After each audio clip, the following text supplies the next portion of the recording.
দেবরাজ ইন্দ্র সামনে যুদ্ধের আয়োজন করছে। অমরত্বের বিজয় মালা ধারণ করে উনি আসছেন।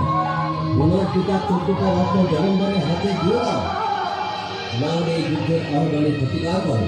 যুদ্ধের অনুধ্বনি বাজাও।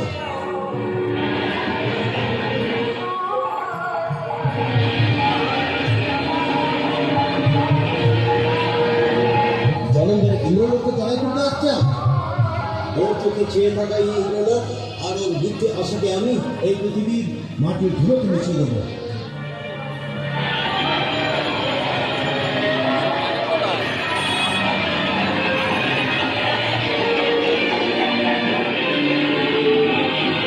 জলন্ধর, যদি বাঁচতে চাস তাহলে ইন্দ্রর বর্জ্যের সামনে তলোয়ার ওঠাস না। আমার পায়ে পরে খাবার চাই নেই, বেঁচে ফিরবি তুই।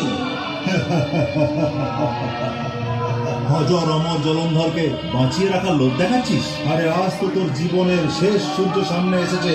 আমার বাবার সম্পত্তির উপর একমাত্র অধিকার শুধু আমারই।